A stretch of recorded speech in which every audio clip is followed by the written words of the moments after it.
I do stupid things all the time.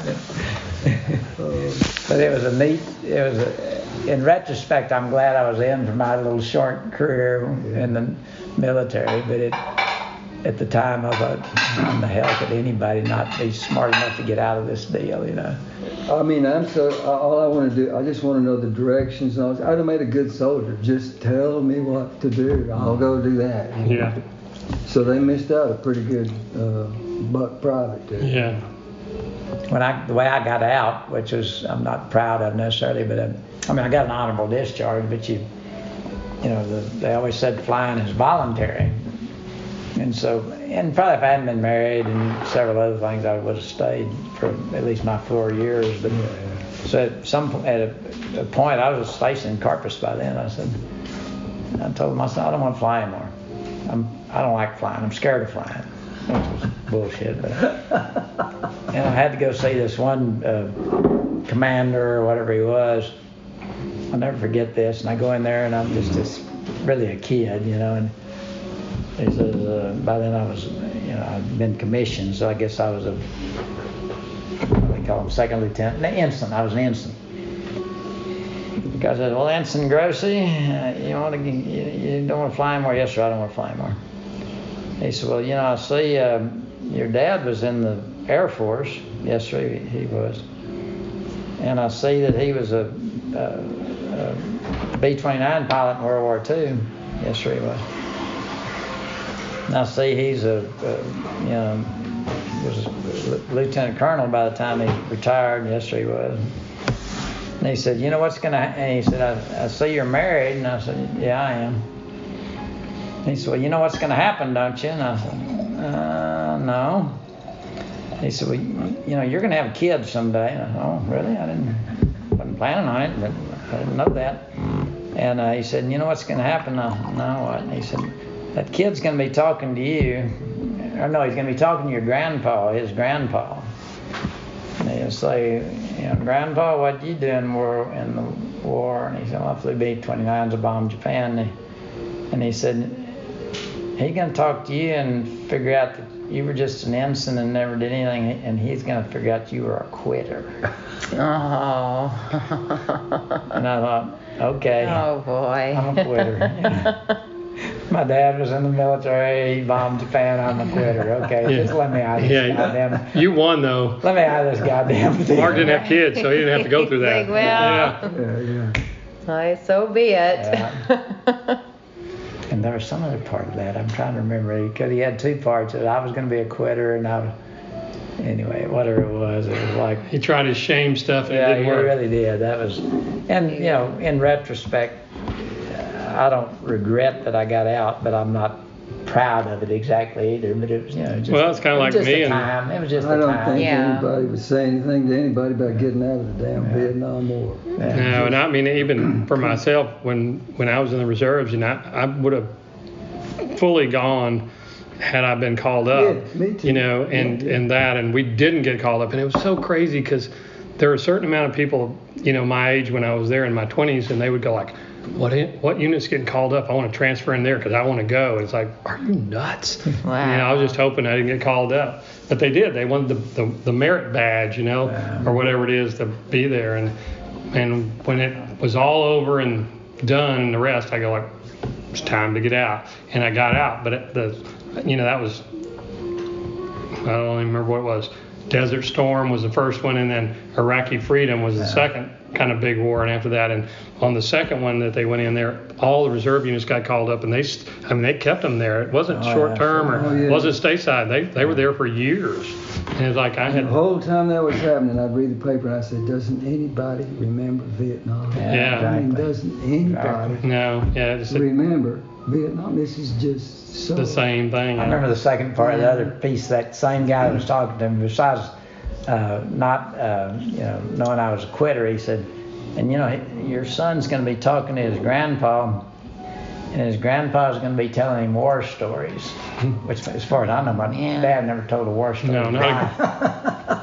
And he said, and he's going to talk to you, and you're not going to have any war stories. Yeah. I thought, okay, I'm a quitter. I don't have war stories. Just me out of this fucking Navy, you know. Yeah. Well, put me. Tell some peace stories. Yeah. All right, So I've been Keith. an old peacenik hippie ever since. You know, I was. Mark has to tell one. The next story I like is once he got out of the University of Texas, and maybe you were still in school. The story about being on the buying your mattresses there. I love that story. Oh yeah. This was after I got out of. I got Quit. I got out of UT. You know, when I graduated from UT, went in the Navy for my 1 year, and then after that, I thought I'd like to go back to Austin, and wasn't sure what I wanted to do. In fact, I nearly went to law school. I passed the LSAT and got accepted to UT Law School, and was about 2 weeks from going into law school, but I don't need to be a lawyer. But anyway, we rented this house there in Austin that had no furnishings, so we needed a bed among other things. So we go down on 6th Street, and at that time 6th Street wasn't a music place. It was just a seedy, scrungy area of Austin. But they had and they had these old probably Jews, which didn't matter to me, with their used furniture, their stores, and they'd have a lot of it sitting out next to the street. And so Carolyn and I was married by that time. We go down there and I'm trying to be cool. I go up to this guy that owns it all. And we need a mattress, you know. And he said, okay, I got a couple out here, and I said, how much is that mattress? Where you can put it on the floor. We didn't have a bed or anything. Just wanted a mattress. He said $5. I go, that sounds pretty good. Now look at this one next to it. It looks exactly the same. How much is this mattress? $10. How come that one's $5 and this one's $10? Smoke a cigar. He said, I'll guarantee nobody ever died on the $10. Shit. And we just thought a little bit. I'll take the $10 mattress. $10, come on. $10. Mark always says infinitely thrifty, but he wasn't that day. I bought the $10 mattress. That's the best salesmanship I've ever heard in my life. He didn't know where the shit those mattresses had come from, but he guaranteed nobody ever died on the $10 mattress. Oh, wow. I've never heard that story before. Well, when I bought my first guitar, which was the day after Christmas in 1965, I went up on Beale Street to Nathan Novick's pawn shop, because at that time Beale Street was just a few pawn shops left and just nothing. I mean, it was just so neglected. Yeah. And so I went in there, and there's guitars up on the walls everywhere, you know. He said, how much, this guy named Nathan Novick was there, and he had his cigar or whatever it was, and he talked, and he spit right in the floor. How much money you got? You know? Well, I got $20. Well, here's my $20 guitar. And I'd learned my 4 chords, so I knew that you needed action. That was at least you could push the strings down to the fretboard, you know. And so I found when I could do that, and I wished I'd have kept that little old thing. It was probably a $2 guitar that I paid $20 for, but I was just thinking, the reason I thought of that is because you got a mattress for $10? Matt paid $20 for a guitar. Damn, I must have really on that wanted mattress. to. But you somehow made a career out of that. He didn't make a career out of the mattress. No, actually not. No, but it worked. Yeah. You got to sleep somewhere. Yeah. And so, now 17, I know that there is a time. What age were you when you went back to New York, or how did you 19. When you were 19? Yeah. And something had happened. So I got one of those, just like you're talking about. How did Tammy's daughter, I suddenly knew everything in those 2 years. I gained so much knowledge. Yeah. I was ready for New York. Absolutely. No, but I mean, when you went back to New York, when did you? I got on. When did you actually have some acclaim? And when were you in Saturday Night Live? What year? How? 1980. But I mean, how old were you there? 31. Oh, so that was a good time. Oh, I yeah. thought you were much younger then. 32, I guess. Yeah. Because I was born in 48, so in December of 1980, I'd been 32. So when did your music career actually, become something where you knew you could possibly do that? Because you were just hitchhiking around at 17 and 19. Well, no. When I went home to sign up for the draft, since I was there, this guy told me about, Sears. We had a huge Sears store that was shipped out all over the country, and they needed people for the Christmas rush. I didn't have any money, so I got me a little apartment, and I got me a job at Sears at the Christmas rush. And after that was over, I had about a week off there after Christmas before New Year's came. And this guy said, "You want to be a draftsman?" And I loved drafting from high school. And I said, "Sure, I'll do that, you know."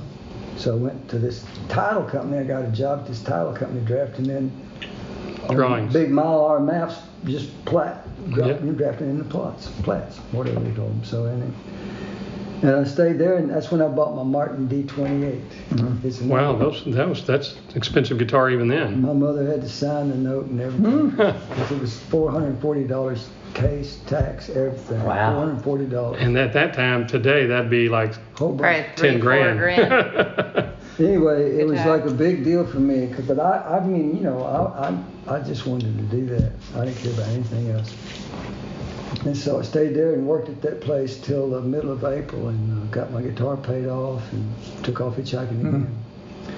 But I hitchhiked around the rest of the year, way out to Oregon. And were you playing God much damn, then? that's so cool. I mean, were you really playing? I mean, did you come to that's town and really play, or neat. you just bumming, or? When I was working at Sears, I got a little $5 a night gig at this place. I knew 40 Bob Dylan songs. And the guy was so sweet. He says, "Do you know any other people's songs?" I said, That's funny. I really don't, you know. And he said, "Well, you know," he got my guitar and he says, "Scotch and soda. People like this one, jigger a gin." And I'm going, "That sounds good. Maybe I should learn something like that," you know, because all I knew was "Come Masters of War" and all this shit these people trying to drink. I love the Dylan. Oh, I do too. song. But anyway, so that's how I kind of got into playing, and once I got my D28, I was committed. Yeah. So I hitchhiked down to New Orleans and out to, somehow I went up in East Tennessee. I worked suckering tobacco or cutting tobacco or something, and then got a ride out to Oregon and coming on back. And it was September before I got back to Memphis for a little bit, and I got a little gig at this little place, and that's when I found out that the Holiday Inns were hiring for their lounges. And I auditioned for that. And I'd been to Newport, Rhode Island, so somehow or another I got to Rhode Island all this in 1 year there in '67.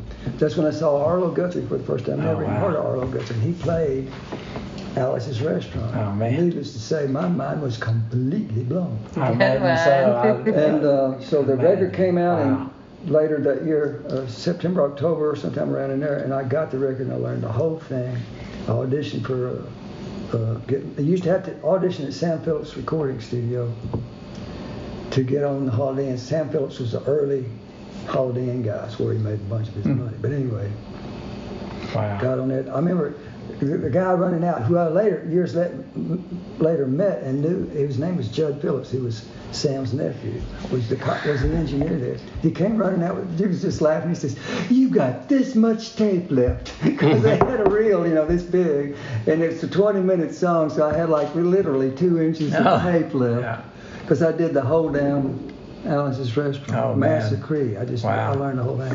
So that's what got me on. So in February of '68, they flew me out to Charleston, South Carolina to play the Holiday Inn downtown. Oh, man.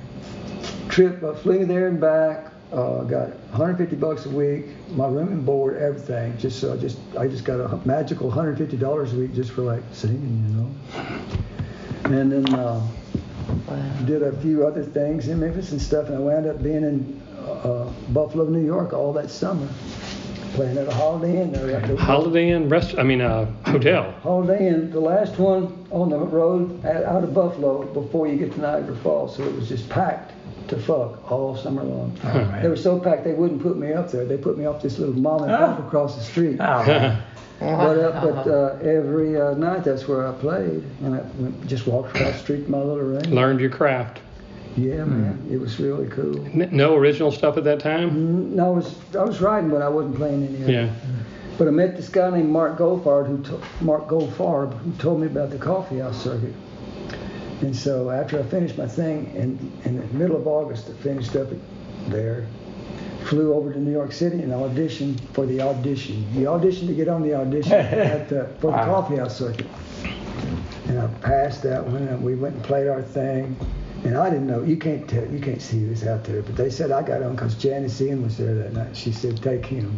Janice Ian is, I know that name. She had a record at that time called Society's Child. It's a big record in the 60s. And she was younger than I was and already had a hit, you know. So anyway, that's how I got on, and they asked me who I liked the next day up at their big office, you know. And I didn't think they'd ever heard of this guy, Jerry Jeff Walker. So I said, I like Jerry Jeff Walker. He's got this song called Mr. Bojangles. And so this one guy goes to his secretary, you know. They keep talking to me. 30, 45 minutes later, Jerry Jeff Walker walks through the door and says, shit. we want you to meet Jerry Jeff. We manage Jerry Jeff. I didn't know that, you know. Oh my And God. from that minute on, me and Jerry Jeff just hit it off, and he never said an unkind word, anything other than I love you to me. I mean, Yeah. in actions. And How old was he then? He would have been young. 25. Yeah, 25. Yeah. He played the Cherry Springs Tavern one time with, not Cherry Springs, Lano, London Hall, which is a little typical country beer joint in Texas back. But he had at that time it was some kind of a tour that was all the dance halls. Yeah. Oh, yeah, But it was yeah. daytime music, so he played London Hall like from 3 to 6 one day, one Sunday or something. And London wasn't but about 10 miles from my ranch, so we went to hear. Isn't that crazy? How old were you there at that time? 19. That's 1968. I'd be 20 in October. Man, how are we going to get to 30? Okay, You get along. all right, keep going. Oh my gosh! I Come wish on. my dad was listening to this stuff. I know. Well, so what happened after Well, that? that company This is started wild. managing Or my me, and brother, they sent me out too. on the coffee house circuit, and I did all that. They got me a deal at Vanguard Records. I did my first 2 albums there. Did you have a band? I mean, a band at that time, or were those first 2 albums with a band? No.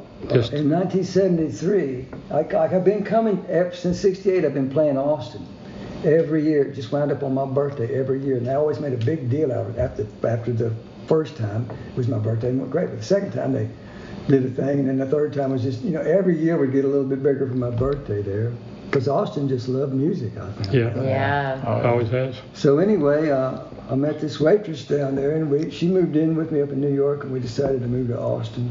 So that's when I've been in New York nearly 5 years. So I moved to Austin, and she was my bass player, and we just. Now I know why he has this affinity for good-looking bass players. We were watching Pink the other night, and he was falling in love with the bass player. She was awesome. But anyway, we were playing Dallas at the Rubaiyat. This is way back. You might remember the Rubaiyat if you know the coffee houses in Dallas those days. But and we had a day off, so we went over to SMU where I played all my coffee house stuff over there at SMU anyway. And this band playing called Uncle Walt's Band, and we just both fell in love with them. She just fell in love with them a little more than me. Oh damn. Oops, lost your bass player. So There you go. her and she became Uncle Walt's Band's manager, and eventually became Uncle Walt's wife. Oh boy. So anyway, I left all broken hearted, Damn, went back Uncle over to Walt. Key West, which I'd been going to since I'd been living in New York. And Is this the story about where Jerry Jeff sent you to Key West? yes, that's when I called Jerry Jeff to find out where to go, and he says, well, he wasn't there, so Murphy, that was his girlfriend, said, if you go down to this corner, you're going to meet everybody you want to meet in Key West. So I went down there, and beautiful old conch house, and this guy sweeping up the courtyard, and I said, is Ashley Simmons here? And he goes, who wants to know? And I went, son of a bitch.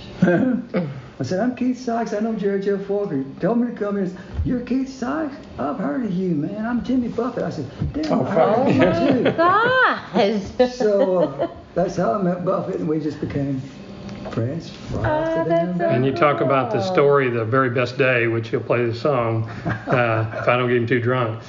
When was it that time in Key West where y'all were? Where was the Jimmy Buffett deal where y'all Well, did? the next day, the next fucking day, Wow. they said, there's going to be 6 boatloads of us. We're all going out to Woman Key. We're going to spend the whole day. You'll love it. And it's just like, it just looks like a postcard of where you want to go. You know, just nothing there, no buildings, no plumbing, nothing. It was just zero. It was just an island. Yeah. Just maybe a Beautiful. square mile at the most. Yeah. And they had 6 boatloads of people. No girls though. Oh, girls. Fingers was there too. That's the first time I ever met Fingers. But anyway, we got at 8 o'clock. I kept thinking, boy, that's mighty early to get up and go someplace. Come on, man, you can do it. You know, Buffett's over there egging me on. Man, let's I go. just met the guy, so sure, okay. So we get up and get to the chart room bar to meet up at 8. And they had made up this sangria wine, a whole 30-gallon fucking thing of sangria wine. Everybody put in their money and made all this sangria wine. They got there, and that was the cleanest, most spotlessly clean barrel in the world. Because the cleanup guy got in at 6 and just threw it all out. Just saw like cut up oranges and all this fruit and just dark matter. Just threw it all out and cleaned it all up. So they had barely enough money to go get 2 big-ass bottles of PGA, which is 180 pure grain alcohol, and some watermelons. So that was the sangria for the day.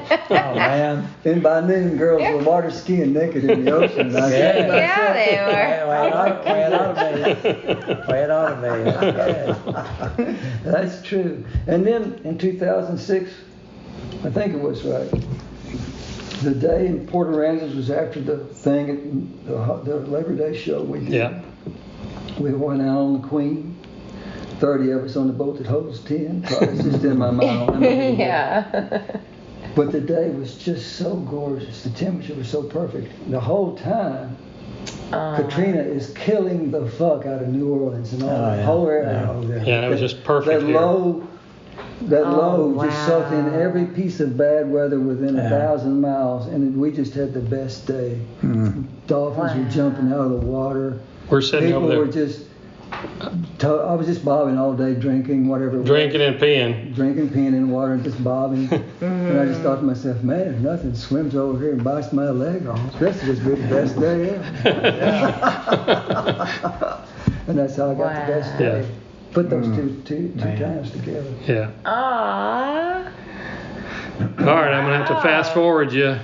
Okay. That would be you're 20 years old, 19, 20? When I left New York, I was, it'd be 73 in the middle of the year, so 23, 23. 23. All right. Somehow you get from, and that you were doing coffee house and the rest, and people were kind Still of doing getting your coffee name. houses in Austin. When I lived But in it was, were you doing originals then, or Oh yeah. by that time you're doing originals? But sure, it is a mix. I I did get it. Yeah. pop songs and original. And so at some point, how in the world did you ever get selected to play for Saturday Night Live? Well, I mean, did you have an album come out? Did you get picked up by a label? yeah. We cut a little record. We did the record. I went up to New York and got a deal in the mid-'70s to do that record, The Way That I Feel. And that had the 2 songs that Buffett cut on it. So we got kind of Volcano and Coast of Marseille. Coast Marseille and The Last Line. And the what? The Last Line. Huh. And so that was that came out in '78, and in '79, Chris had asked Dream and I if we wanted to go with him up to New York City. Christopherson, He okay. wanted to know if Another we of my wanted to do heroes. the- I love his song. Me too, man. Well, everybody does. But we went up to them with him and Rita and the whole conglomerate. They were doing this thing called the Year of the Child. It was in January of '79, and we were all staying at the Waldorf, you know. And I swear, just out of the blue in our room, Buffett calls up, says, "You want to be in the band?" I said, "Yeah," you know.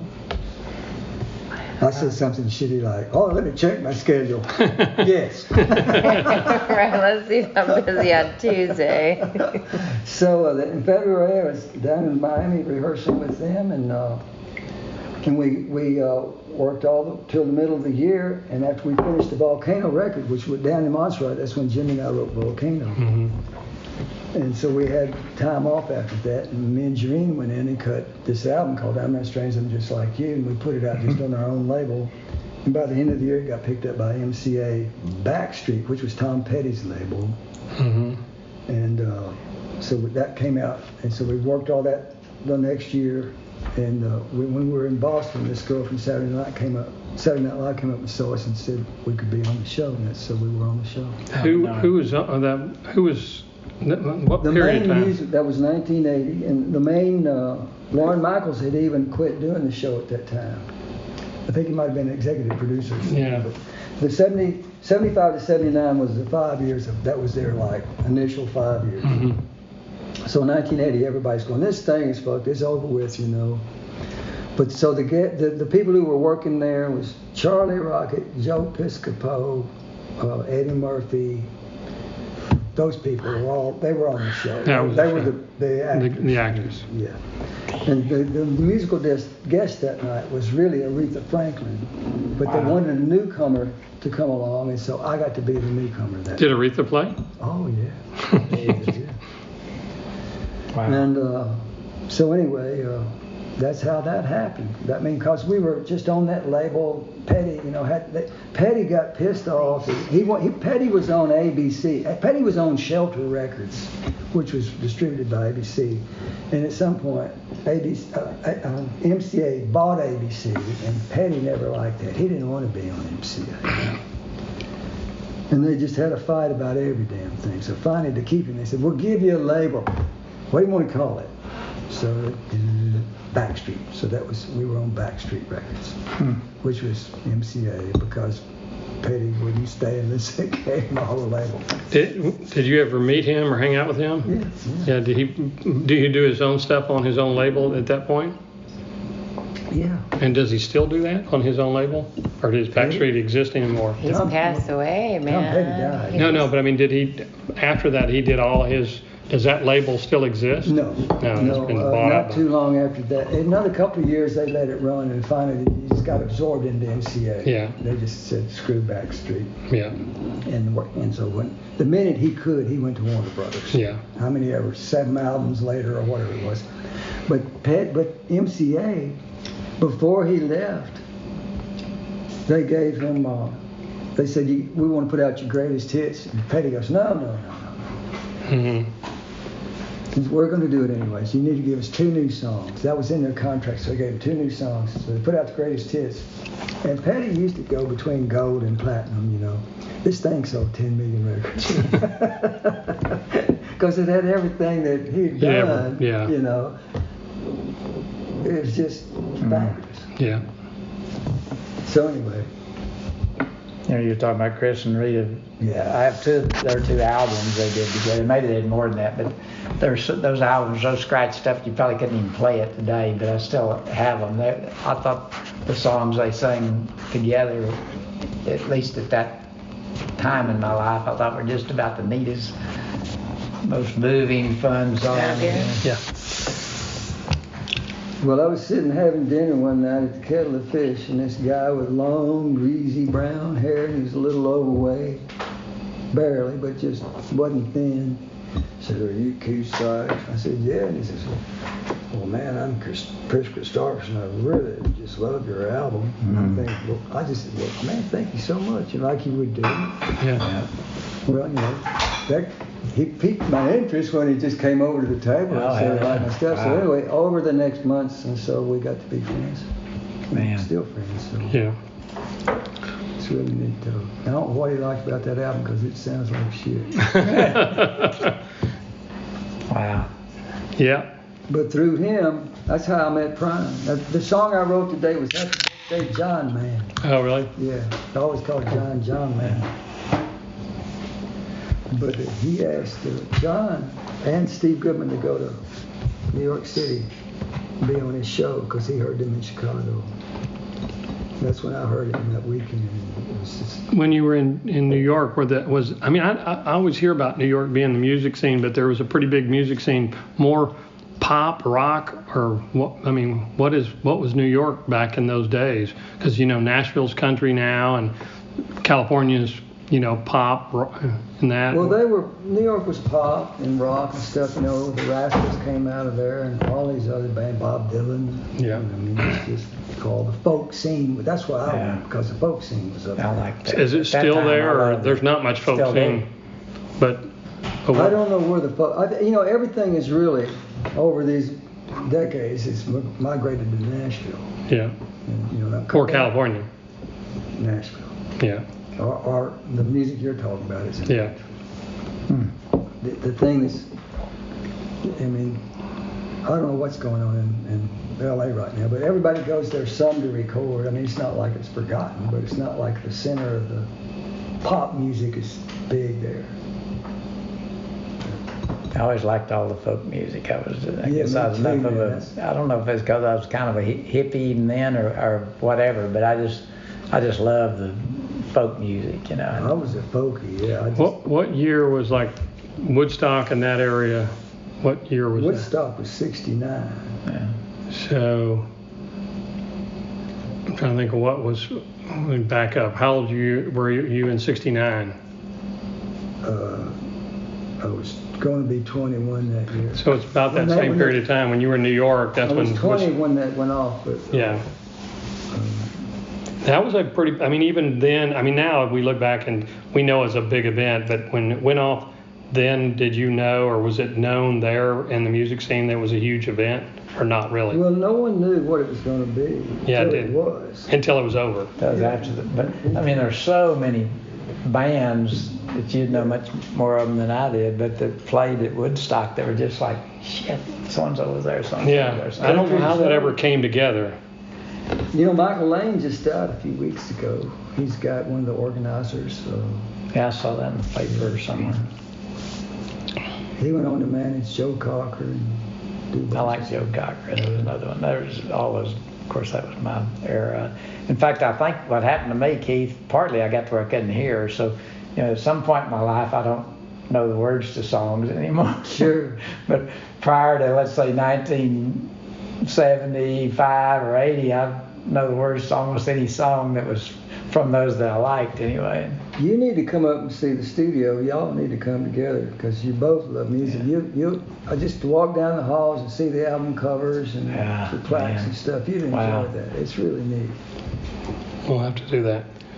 You got enough sensibility to play a couple songs? Sure. All right. You were going to get something else when you went We'll over. get a little record for you. Oh, yeah. I'll get you one too. All right. All right. Sure.